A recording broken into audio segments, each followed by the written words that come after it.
श्री सद्गुरुदेव भगवान की जय।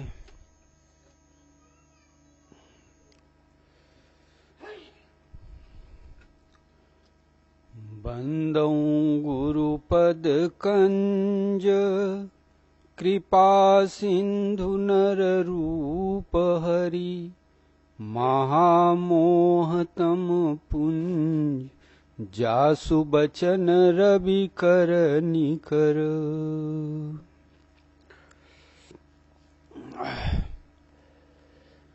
शास्त्र में भगवान का स्वरूप बताया गया तो कहते हैं भगवान प्रकाश स्वरूप हैं। पुरुष प्रसिद्ध प्रकाश निधि प्रगट परावर नाथ। भगवान कैसे हैं? प्रकाश स्वरूप। अब माया को क्या कहें? अंधकार स्वरूप। तो अंधकार और प्रकाश, हम भगवान चाहते हैं, मोह माया से छूटना चाहते हैं, अर्थात अंधकार से हमें प्रकाश की तरफ चलना है।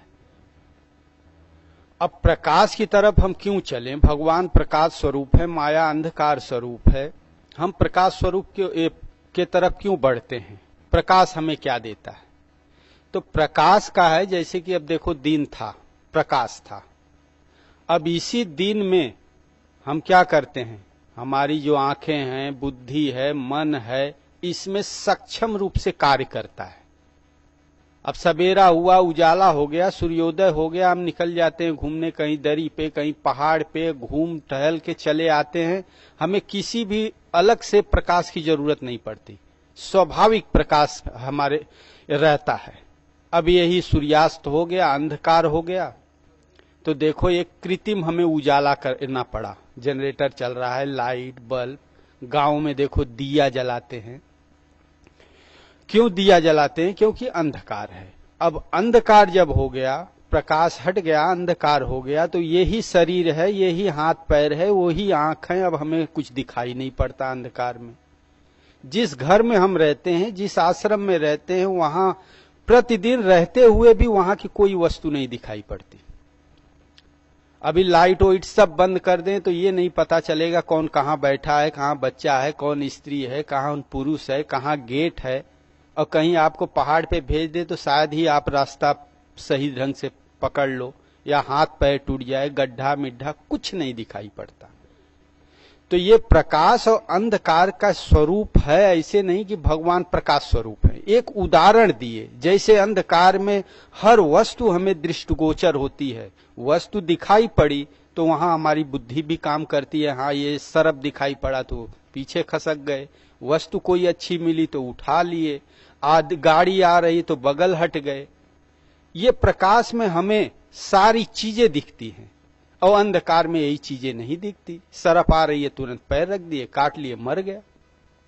कहाँ काटा है, क्या है, कुछ नहीं दिखाई पड़ता। उसी तरह हमारे आपके हृदय में दो स्वरूप है, परमात्मा भी है, माया है। और जब परमात्मा का स्वरूप हृदय में प्रकट होता है तो हमारे भीतर जो भी चीजें हैं, सारे के सारे जो घटनाएं हमारे जीवन में घटती हैं, वो हमारे हृदय में हैं, लेकिन हमें दिखाई नहीं पड़ता। क्यों? क्योंकि अंधकार है। जीव हृदय तम मोह बिसेखी, ग्रंथ छूट की मैं परई न देखी। माया का अंधकार है। हमारे भीतर ही परमात्मा है, हमारे भीतर ही सुख शांति के सारी चीजें भरी हुई हैं, हमारे हृदय में ही हैं, लेकिन हमें नहीं दिखाई पड़ती। और वही जब परमात्मा का प्रादुर्भाव हृदय में होता है तो सारी चीज दिखने लगती हैं। अब हम महापुरुष के पास आते हैं, कोई काम कर रहे हैं, उसमें सफलता मिलेगी कि नहीं, ये समस्या है, हमें आपको नहीं दिखाई पड़ता, नहीं समझ में आ। और कोई महापुरुष यदि उस पर विचार करता है तो उसका रिजल्ट उनके सामने आता है, हाँ या ना। इसलिए हम जाते हैं महापुरुष के पास। उनके भीतर क्या है? परमात्मा। और यही चीज हमारे आपके भीतर है, और उस चीज को, उसे यदि वो हमारे हृदय में आ जाए तो हमें भी अपना भूत, भविष्य, वर्तमान, आने वाली परिस्थिति, घटना घटने के पहले, दूर, नजदीक, सारी चीजें आपो आप प्रकट होने लगती है। कब? जब हम प्रकाश की तरफ, भगवान की तरफ बढ़ते हैं तब। तो प्रकाश और अंधकार ये एक रूपक है प्रकाश स्वरूप परमात्मा है, अंधकार स्वरूप माया है, जिसमें मोह माया में फंसा हुआ जीव अपने ही भीतर हर परिस्थिति है लेकिन उसको नहीं देख पाता। जब आत्म पथ पे चलता है, भगवान का प्रादुर्भाव होता है, तो वही घटनाएं प्रत्यक्ष रूप से देखने लगता है। तो प्रकाश के लिए दो उदाहरण गोस्वामी तुलसीदास जी ने दिया है।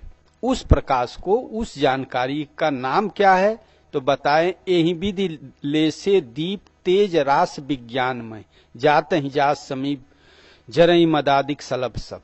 वो कैसा प्रकाश है? कहते हैं तेज रास विज्ञानमय। विज्ञानमय वो है। विज्ञान माने अनुभव, जिसको गुरु महाराज कहते हैं ना। अब महापुरुष को जो भी चीजें प्रकट होती हैं अनुभव में ही दिखाई पड़ती हैं। अब यही यदि आप भजन करो तो आप में भी अनुभव जागृत हो जाए, इसी को भजन जागृति कहते हैं। आप भी अपने हर परिस्थिति को समझने लगोगे कि कोई हमें दुख देता है तो उसका कारण क्या है। अब ये अनुभवी सूत्रपात हमारे भीतर नहीं है तो कोई हमें गाली दिया तो हम भी गाली दिए, किसी ने मारा तो हम भी मारे, कोई हमें कुछ कहा तो हम भी उसको कह देते हैं। लेकिन जब इस तरह से अनुभव का सूत्रपात हमारे आपके हृदय में होने लगे तो कोई भी घटना हमारे सामने घटती है, उसका रिजल्ट यदि हमें मिल गया कि इसने जो भी किया इसका ये कारण है, तब हमारे भीतर क्रोध का, लोभ का, ईर्ष्या का, द्वेष का, ये सब की भावनाएं तब जाके शांत होती हैं। सारे कारण हमारे सामने प्रकट होते हैं और उसी अनुभव को हमें आपको पाना है, अनुभूति पाना है। ईश्वरी जो प्रकाश गुरु महाराज में कार्य कर रहा है वही हमें अपने भीतर लाना है। और उसके लाने के लिए दो मार्ग हर शास्त्र में बताया गया है। चाहे आप उपनिषद पढ़ो, चाहे गीता पढ़ो, चाहे रामायण पढ़ो। गीता में भगवान ने उसी को ज्ञान मार्ग और भक्ति मार्ग बताया। उपनिषद में भी उसी को ज्ञान मार्ग, भक्ति मार्ग बताया गया। गोस्वामी तुलसीदास जी भी उसे को ज्ञान मार्ग और भक्ति मार्ग बताया। और इसके द्वारा ही हम वो प्रकाश को अपने भीतर पा सकते हैं। भगवान प्रकाश स्वरूप है, हमें भी प्रकाश स्वरूप की स्थिति की चाह है, पाना है, मोह माया से छूटना है, तो हमें दो मार्ग पे से किसी एक पे चलना पड़ेगा। पहला भक्ति मार्ग या ज्ञान मार्ग। अब गोस्वामी तो भगवान श्री कृष्ण ने तो स्पष्ट शब्द में 12 अध्याय में कहा कि जो भक्ति मार्ग है वो सरल है, उसमें सहयोग भगवान का पूर्ण रूप से रहता है। और ज्ञान मार्ग वो भी लक्ष्य तक पहुंचा देता है, वो स्थिति दिला देता है, लेकिन इसमें क्लेश अधिक है, बार बार गिरना पटकना ये क्रम लगा रहता है। और गोस्वामी तुलसीदास जी इसी चीज को समझाने के लिए दो उदाहरण दिए। ज्ञान मार्ग को दीपक का उदाहरण देके समझाए और भक्ति मार्ग को एक मणि का उदाहरण देके समझाए। अब गोस्वामी तुलसीदास जी के समय ट्यूबलाइट, बल्ब, बिजली का आविष्कार नहीं था, इसलिए उन्होंने मणि में भी देखो प्रकाश होता है। जितना ही अंधकार में मणि रहेगी उतना ही उसमें से प्रकाश निकलता है। अब जो भी उपमा दिया जाता है, उदाहरण दिया जाता है, तो वो लक्ष्य को संबोधित कर देता है, उसका भाव को प्रकट कर देता है। अब दीपक है, गांव में जहां लाइट बत्ती नहीं है या यहीं कहीं ये लाइट नहीं है, दीपक आप जला दो, थोड़ा हवा लगाओ बुझ जाएगी, फिर जलाओ, फिर हवा लगा, फिर बुझ सकती है। कहीं आंधी पानी आ गया, पानी का में अगर डूब गया उसकी बाती होती तो फिर जल्दी जलती नहीं है, माचिस पूरा जला डालते हैं। और वही अगर आप ट्यूबलाइट जला दो या कोई मणि का आपके पास प्रकाश है तो आंधी पानी कितना भी चले उसका प्रकाश नहीं मिटता। हाँ, उस पे एक जगुआ मट्टी डाल दिए तो वो दब जाएगा, लेकिन मट्टी हटा तो ज्यों का त्यों प्रकाश प्रकट होने लगता है। तो ये दो उदाहरण दीपक का, मणि का दिए। दीपक का क्या स्वरूप है? ये ज्ञान स्वरूप है। हमने भजन चिंतन समझ लिया गुरु महाराज से, अब त्याग, बैराग, अनुराग के साथ प्रयत्न कर रहे हैं। ज्यों ज्यों हमारा भजन चिंतन स्थिर होता जाएगा, स्वभाव में ढलता जाएगा, त्यों तो वो ईश्वरीय अनुभूति जिसका नाम है विज्ञान, जिसका नाम है प्रकाश, आपको मिलता जाएगा। कुछ दिन भजन करो तो आपके भी स्वप्न इत्यादि सही होने लगेंगे, अंग फड़कने लगेंगे, कुछ न कुछ दृश्य आएगा। किसी से लड़ गए तो उसका कारण भी आ जाएगा। जैसे महावीर स्वामी का है, कान में कील ठोक दिया, अब कुछ सोचे इसके पहले ही वो दृश्य आ गया कि ये तुमने पिछले जन्म में इसके कान में कील ठोका था, वो अपना बदला ले लिया। ये है प्रकाश। कि जो भी घटना घटी उसका स्वरूप आ गया, क्यों घटा, क्यों इसने ऐसा अपराध किया हमारे साथ, हम तो निरपराध थे, भगवान ने रिजल्ट बता दिया, उठे आगे चढ़ गए। अब किससे झगड़ा करें, हम अपने ही किए हुए का फल भोग रहे हैं, तो झगड़ा किससे? तब जाके ये राग द्वेष समाप्त होता है। तो भक्ति का क्या नाम है? विरत चर्म संतोष, विरत चर्म संतोषमय लोभ मोह रिपुमार, जय पाई सो हरि भगति देख खगेश विकार।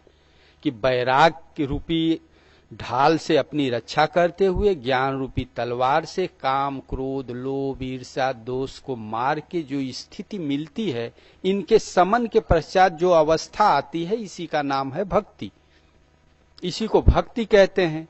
अब ये काम क्रोध लोभ जब तब नियम संयम कितनों करो, लेकिन ये कभी नहीं शांत होते।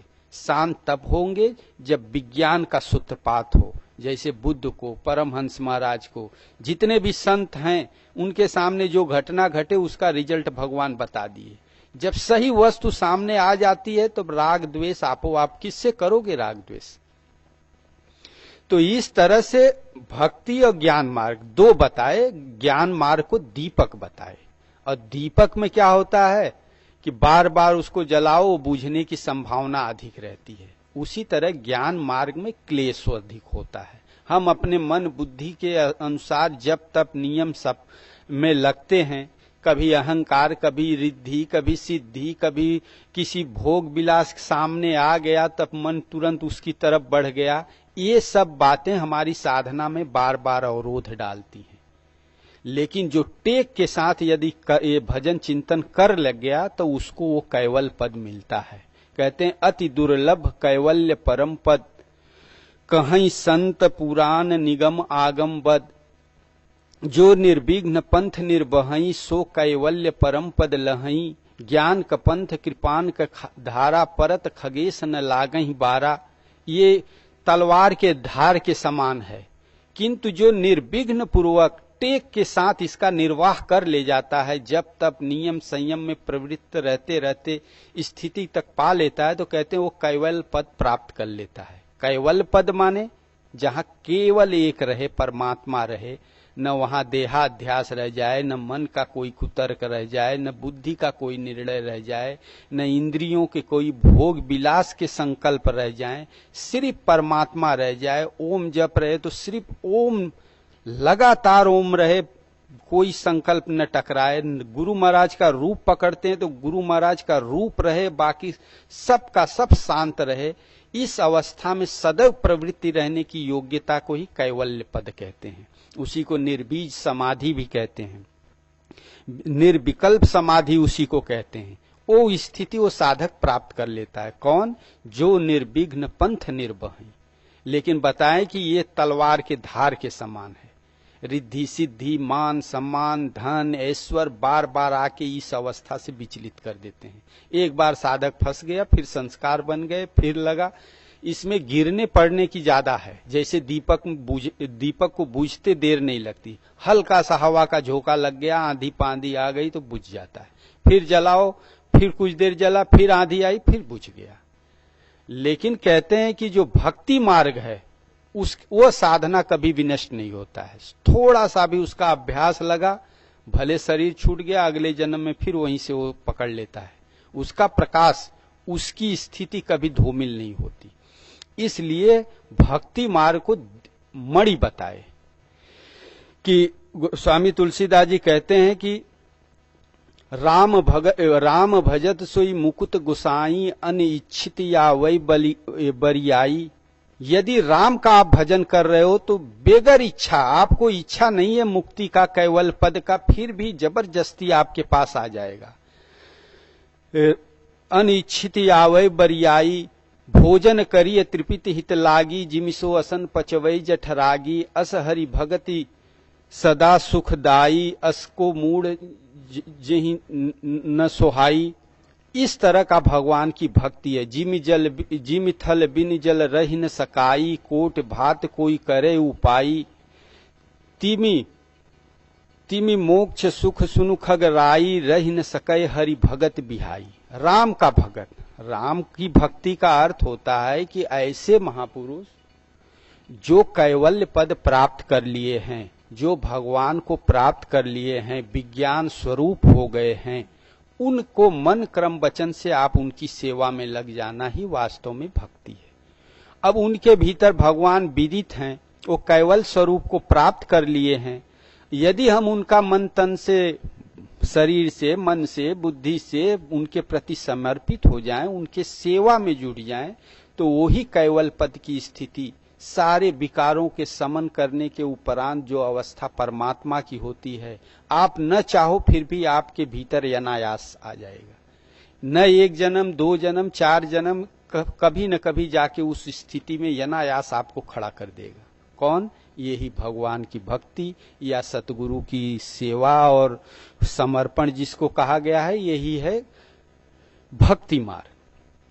अब इसका महत्व बताते हैं कि ये भक्ति का महत्व क्या है। तो बताए कि कहूं ज्ञान सिद्धांत बुझाई, सुनो भगति मन के प्रभुताई, राम भगत चिंता मनि सुंदर, बसई गरुण जाके उरि अंतर।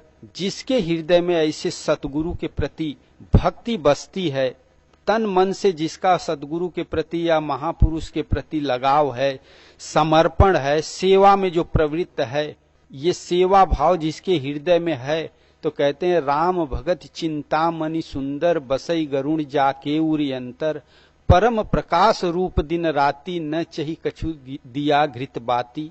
उसके हृदय में परम प्रकाश, परमात्मा का प्रकाश, ये जो ईश्वरीय अनुभूति है। आप कोई अच्छे महापुरुष हैं, 6 महीना साल भर अगर उनके प्रति समर्पित भाव हो के टूटी फूटी सेवा करो, ये संचार आपके भीतर जग जाएगा। हजारों ऐसे गृहस्थ भक्त हैं, साधु हैं, इनमें ये सूत्रपात अनायास चलते रहता है। परम प्रकाश रूप दिन राति, न कछ चही दिया घृत बाती।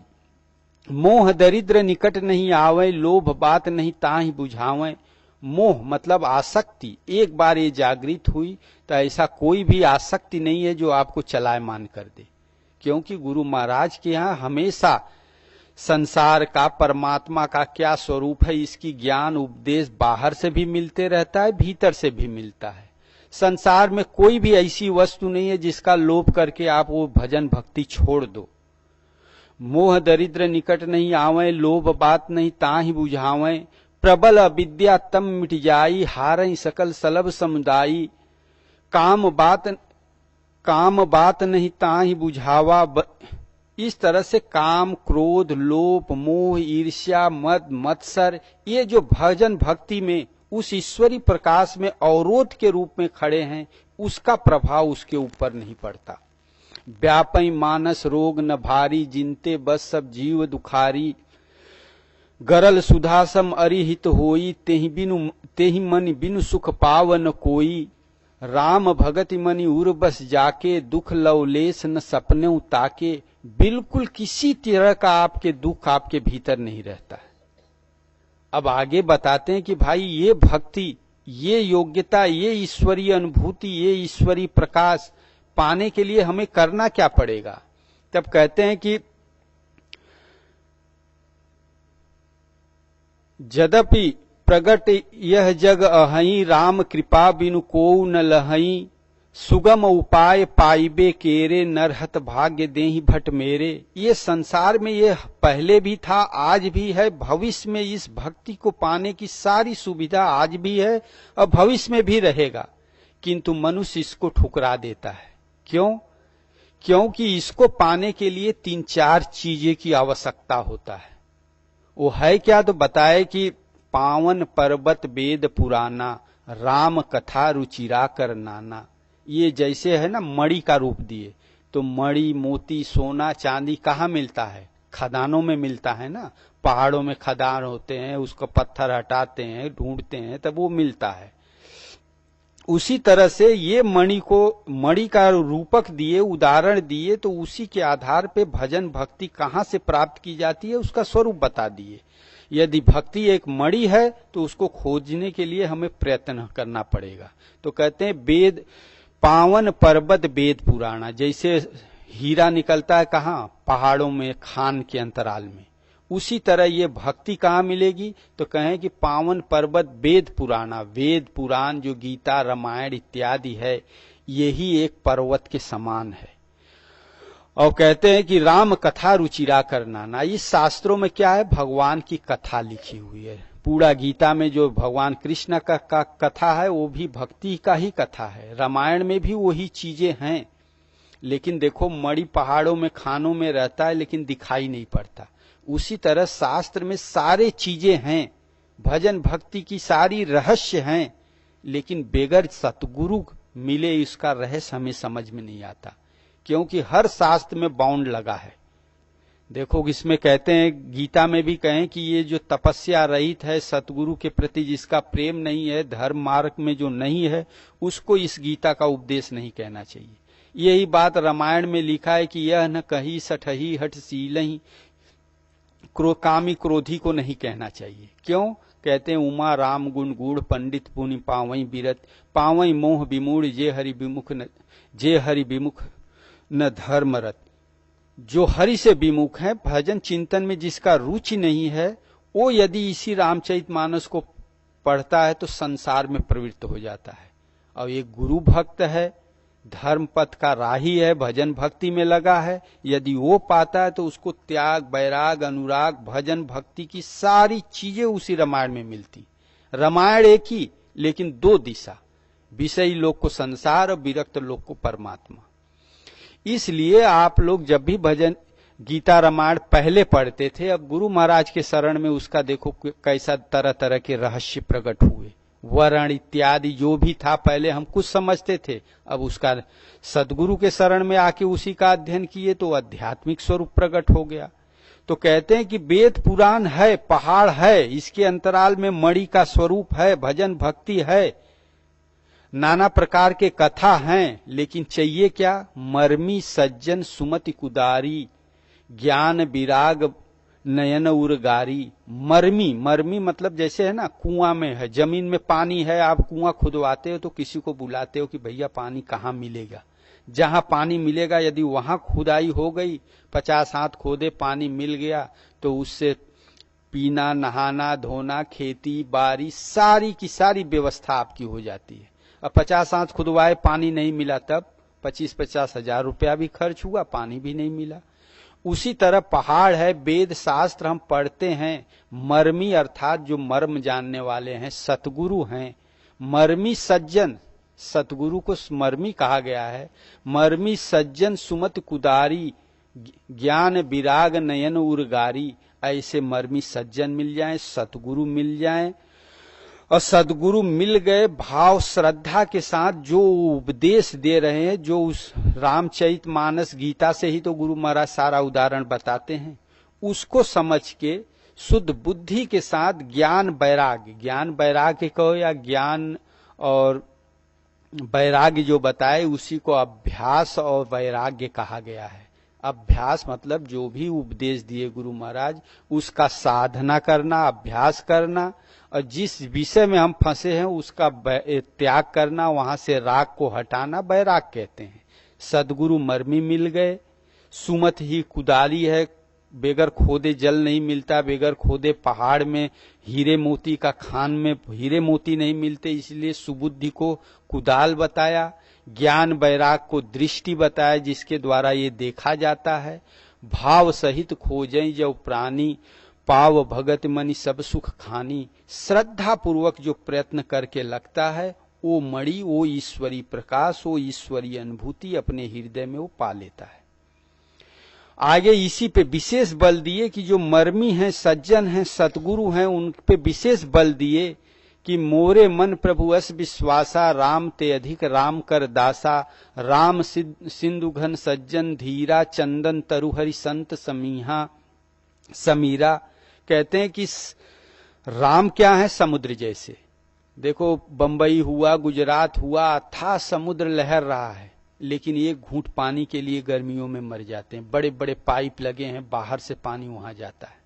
समुद्र तो है, पृथ्वी से 3 गुना अधिक जल का ही मात्रा है, लेकिन एक घूंट पानी आप पी नहीं सकते, आपके कोई काम में नहीं।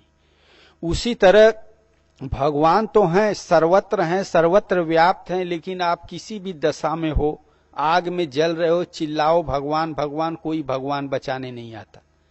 परिस्थिति में हो, कोई भगवान आपको सहयोग नहीं देता।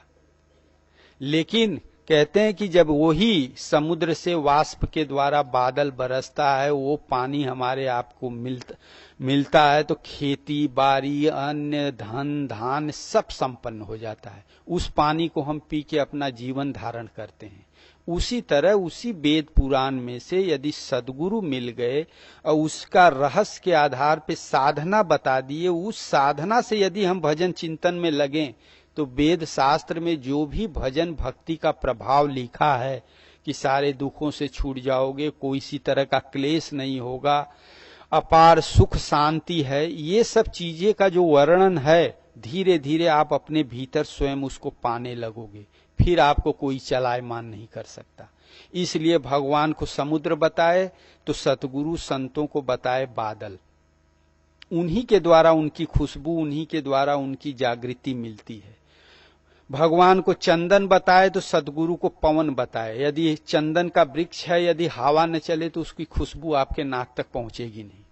इसलिए भगवान तो हैं, यदि संत न मिले तो भगवान की कोई भी विभूति आपके हृदय में नहीं उतर सकती। तो इस तरह से बताए कि दीपक ज्ञान का स्वरूप बताए और मणि बता दिए भक्ति। भक्ति का अर्थ इतना ही है कि कोई केवल स्वरूप सद्गुरु हैं, मन कर्म वचन से उनके प्रति समर्पित हो जाओ, सेवा में लग जाओ, तो सतगुरु के अंतराल में जो भी ईश्वरीय अनुभूति है, परमात्मा है, धीरे धीरे आपके भीतर भी उतरने लगेगा। जैसे घर गृहस्थी में आप हो, लड़के बच्चे के लिए रात दिन एक करके श्रम करते हो, उनका आपने कभी ध्यान नहीं धरा हृदय में, लेकिन फिर भी आपके हृदय में हैं। आप भजन करने बैठो तो वही सब दिखाई पड़ेंगे, अनायास आपके हृदय में घुस गए।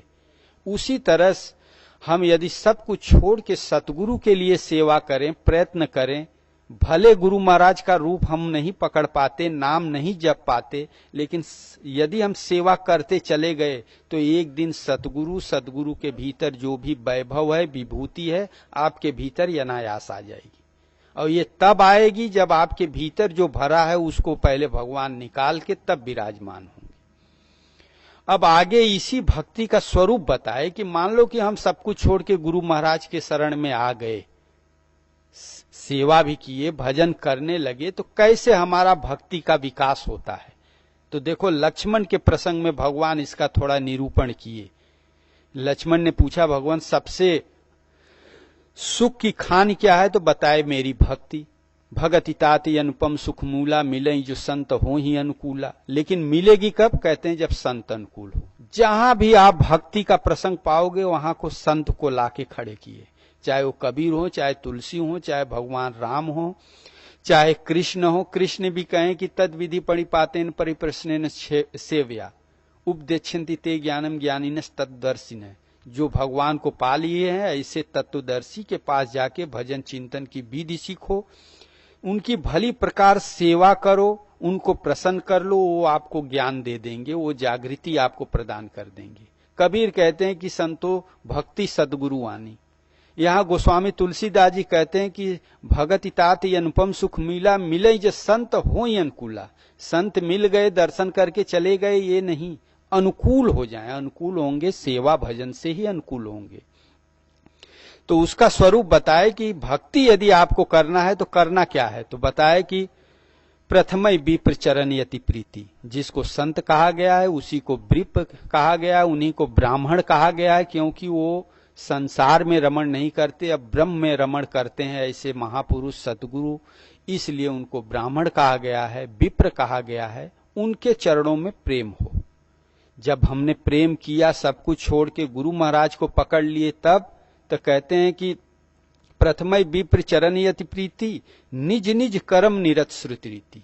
उनके यहाँ आपको भजन विधि का स्वरूप मिलेगा, विधि प्राप्त होगा। विधि नहीं मिलेगी, आपको सेवा मिल जाएगा। जितने साधु हैं देखो कहीं न कहीं लगे हैं, कोई गौशाला में है, कोई भंडार में है, कोई सब्जी में है, कोई बगीचा में है, कोई गेट पे है। ये सब घर छोड़ के गुरु महाराज के चरणों में जो विप्र हैं, ब्राह्मण हैं, महापुरुष हैं, उनके शरण में आ गए हैं। प्रेम है, श्रद्धा भाव है, तो मिला क्या? साधना की जानकारी मिली है, सेवा मिला। और जहां आप साधना सेवा में लगे तो श्रुति रीति, श्रुति माने वही जिसको श्रुति कहा गया, उसी को वेद कहा गया, उसी को भजन की जागृति कहा गया, उसी को अनुभव कहा गया, उसी को गुरु महाराज का स्वरूप हृदय में प्रकट होना कहा गया, उसी को अवतार कहा गया। ये सब एक ही बात है। वो जागृति के साथ आपका सेवा आरंभ हो जाएगा। आप सेवा करोगे, सेवा में भजन में कहाँ त्रुटि है, क्या अवस्था है, क्या विघ्न है, किसे पार करना है, किस स्तर पे हो, वो आपके भीतर संचारित हो जाएगा। और जिस सेवा के द्वारा आपको भले झाड़ू लगाने की सेवा मिल गई या गौशाले की सेवा मिल गई, कुछ दिन श्रद्धा पूर्वक आप करो तो उसी सेवा के माध्यम से भगवान आपका स्थिति बताने लगेंगे, भजन की, साधना की, माया का, प्रकाश का, सारी चीजें उसी सेवा के ही माध्यम से बताएंगे। गौशाले में हो तो गौशाले में ही दिखेगा कि ये गाय दूध वाली है, अच्छी दूध दे रही है, कोई लील गाय दिखाई पड़ी, कोई काली दिखाई पड़ेगी, कोई सफेद दिखाई पड़ी, कभी दूध गिरता दिखाई पड़ेगा, कहीं गाय खो गई दिखाई पड़ेगा। फल फूल में लगे हो, बगीचे में लगे हो तो पेड़ दिखाई पड़ेगा, फल फूल से युक्त वृक्ष दिखाई पड़ेगा, फल गिरता दिखाई पड़ेगा, फल लगा हुआ दिखाई पड़ेगा, खाते दिखाई पड़ेगा। ये 1000 बार आपके सामने ऐसे दृश्य आएगा। उसको समझते समझते इसी के माध्यम से भगवान अध्यात्म पढ़ाना शुरू कर देते हैं। तुम जो भजन कर रहे हो, भजन का जो फल है तुम्हारा ठीक है, फल खाते दिखाई पड़ा तो वो भजन चिंतन तुम्हारा खत्म हो रहा है, उसका उपभोग कर रहे हो और सचेत होके लगो। इसी माध्यम से भगवान आपको पढ़ाना शुरू कर देंगे। भगवान की पढ़ाई आपके भीतर होते चली जाएगी। इसलिए कहते हैं निज निज कर्म निरत श्रुत रीति, उस श्रुति, उस निर्देश, उस ईश्वरीय अनुभूति के सहारे आप निरत माने प्रवृत्त रहो भजन चिंतन में, सेवा में, तो उसका फल मिलेगा कि तेहि कर फल पुनि विषय विरागा, तब मम धर्म उपज अनुरागा। तो ये संसार जो मन में बसा है, विषयों के तरफ हमारी जो आसक्ति है, उससे बैराग होते चले जाएगा। ज्यों ज्यों उससे बैराग होते जाएगा तब मम धर्म उपज अनुरागा, आपके भगवान के धर्म में अनुराग प्रेम पैदा होगा। अब भगवान का धर्म क्या है तो भगवान स्वयं बताए अपना धर्म। कबंध को बताए कि सुन गंधर्व कहो मैं तोही, मोइन सोहाय ब्रह्मकुल द्रोही, मन क्रम वचन कपट तज जोकर भूसुर सेव, मोहि समेत बिरंस्यु बस ताके सब देव, सापत ताड़त परुष कहंता, विप्र पूजियस गावई संता, पूजी विप्र गुणशील हीना, शूद्र न गुणगन ज्ञान प्रवीणा, कहि निज धर्म ताहि समझावा। ये भगवान का धर्म है। तो भाई ज्यों ज्यों विषयों से बैराग होगी त्यों त्यों सतगुरु के प्रति, संतों के प्रति तीव्र अनुराग होता जाएगा। सेवा भजन में और विश्वास दृढ़ता आने जाएगी। ज्यों ज्यों सतगुरु में के प्रति अनुराग प्रेम विश्वास बढ़ता जाएगा, त्यों त्यों जो लीला है गुरु महाराज का, जिसको रास लीला आप कहते हो भगवान कृष्ण का, जो रास माने रहस्य गुरु महाराज के भीतर है। सब कुछ कैसे जानते हैं, सबको कैसा निर्वाह करते हैं, सबको कैसे आदेश देते हैं, कैसे भजन चिंतन का योग क्षेम करते हैं, ये जो रास है गुरु महाराज के भीतर, आपके भीतर प्रकट होने लगेगा। और कहते हैं कि श्रवणादिक नव भगत दृढ़ाई, मम लीला रतियति मन माही, उस लीला में आपकी रति हो जाएगी, प्रवृत्ति हो जाएगी, उसे देखने की, उसको पाने की, उसको चाहने की। गोपियों के जैसा हमेशा आप में उसका प्रेम बना रहेगा, तड़फन बनी रहेगी। और इसके द्वारा कहते हैं कि विप्र चरण पंकज यति प्रेमा, मन क्रम वचन भजन दृढ़ नेमा। इस तरह सदगुरु के प्रति दृढ़ता पूर्वक प्रेम का प्रादुर्भाव होगा। भजन चिंतन नियम संयम से होता जाएगा।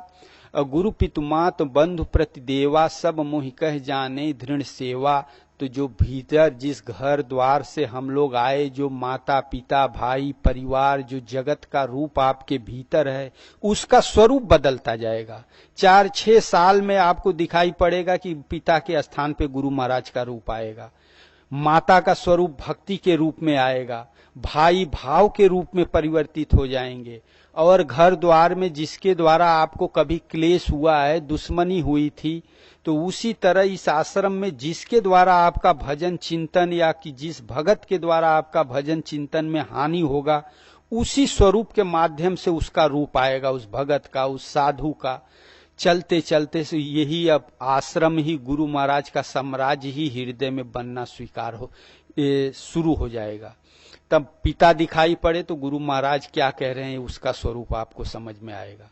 माता बीमार है, ठीक है, प्रसन्न है, तो तुम्हारे भीतर भक्ति ठीक है, प्रसन्न है। तो जितने भी ये माता पिता जो संसार में हमें फेंक रहे थे, वही अब भजन चिंतन की तरफ मोड़ ले लेंगे, सारी की सारी चीज, और आपको समझने में सुविधा भी होगी क्योंकि उनसे आप पहले परिचित हो। तो उसी के कोई कोई संत बड़े भाई के रूप में दिखाई पड़ेंगे, कोई छोटे भाई के रूप में दिखाई पड़ेंगे, कोई मामा के रूप में दिखाई पड़ेंगे। उनका स्वरूप हमारे सामने प्रकट होगा और वही उसी के आधार पे समझ के आप भजन में लगोगे। कोई अच्छे संत दिखाई पड़े, कोई अच्छी दृश्य दिखाई पड़े, पिताजी कुछ कह रहे हैं तो समझ लो कि गुरु महाराज कुछ कह रहे हैं, भगवान कुछ कह रहे हैं, और समझ के साधक प्रवृत्त रहता है। तो इस तरह से जब वो चलता है तो कहते हैं कि काम क्रोध मद दंभ न जाके तात निरंतर बस में ताके, तब जाके काम क्रोध लोभ ईर्ष्या मोह ये सब नष्ट होता है। और तब जाके जब भगवान के धर्म में प्रवृत्ति होती है, तब जाके हमें सहन करने की क्षमता आती है। जैसे घर में देखो ना, लड़ते झगड़ते भाई बाप माँ से, लेकिन कभी घर छोड़ने की इच्छा नहीं होती। उसी तरह जब इस तरह से जब आप भजन चिंतन में लगोगे, लीला जागृत हो जाएगी भीतर गुरु महाराज का, तो चाहे गुरु महाराज से कितनों परिताड़ना पड़े, कुछ भी मार झगड़ा हो, लेकिन फिर गुरु महाराज का शरण छोड़ के कहीं ठिकाना नहीं दिखाई पड़ता। परमहंस महाराज का है ना, महाराज को जब विश्वास हुआ 2-2.5 साल के बाद कि यही गुरु महाराज हैं, महापुरुष हैं, उसी दिन से परमहंस महाराज अधिक मारना शुरू कर दिए महाराज को। उसी दिन से स्वागत महाराज कहते हैं शुरू हुआ, और इतना ताड़ना परिताड़ना हुआ, लेकिन फिर भी गुरु महाराज के प्रति प्रेम कभी कम नहीं हुआ। तो कहते हैं ममगुन गावत पुलक शरीरा, गदगद गिरा नयन बह नीरा। आपको दूसरा कोई मार देगा तो 6 महीना का 6 साल तक आपके भीतर खलेगा, लेकिन ऐसे महापुरुष का मार अगर होगा तो आगे आपको जब स्वरूप उसका प्रकट होगा तो प्रेम उमड़ेगा, क्योंकि वो आपको नहीं मारते, आपके भीतर जो विकार है उसको मारते हैं, उसका स्वरूप समझाते हैं। 4-6 छड़ी परमहंस महाराज मार दें, आपको नहीं समझ में आया क्या बात है, जब वो घटना घटे तब याद आए कि हाँ गुरु महाराज ने इसलिए मारा था, ये पाप हमारा खत्म हुआ, तब प्रेम बढ़ते जाता है। तो यही है कि गुरु पितु बंधु, गुरु पितु मातु बंधु पति देवा, सब मोहि कह जाने दृढ़ सेवा। इसी माध्यम से सब कुछ सद्गुरु हो जाते हैं और नियम से आपका उनके प्रति प्रेम अनुराग हो जाता है। यही प्रेम के ही लिए हम साधना करते हैं। सब कर फल हरि भगत सुहाई, सबका फल जप तप नियम संयम त्याग वैराग सेवा का फल है कि मन क्रम वचन से जैसे हम संसार में आसक्त हैं, उसी तरह सतगुरु के चरणों में भगवान में हमारी आसक्ति हो जाए, तो वहां की आसक्ति का छूटना ही मुक्ति है। यहाँ आसक्ति हो जाना ही वास्तव में प्रेम है, वास्तव में भगवान से दर्शन और स्थिति का यही स्वरूप है कि सतगुरु के चरण में या भगवान के चरण में दोनों एक ही बात है। जिस तरह संसार में प्रवृत्ति है उसी तरह यहाँ हो जाए, तो वहां से मुक्ति मिल गई और यहाँ भगवान में प्रवेश मिल गया। तो मन क्रम बचन करम मन मोर गति भजन करई निकाम, तिनके हृदय कमल महु करऊं सदा विश्राम। सदा माने हमेशा जब हृदय में भगवान आ गए तो भगवान प्रकाश स्वरूप हैं, तो आपके भीतर भी प्रकाश है। भगवान ज्ञान स्वरूप है, सब कुछ जानने वाले हैं, भूत भविष्य वर्तमान। आप भी सब कुछ जानने वाले हो जाओगे, भूत भविष्य वर्तमान। जब सारी जानकारी आपके पास प्रत्यक्ष है तो मोह भ्रम भय विषाद ये सब जो भी चीजें हैं दुख देने वाली, सदा सदा के लिए शांत हो गया। माया सदा के लिए मिट गई, माया से मुक्ति मिल गई और भगवान में प्रवेश हो जाता है।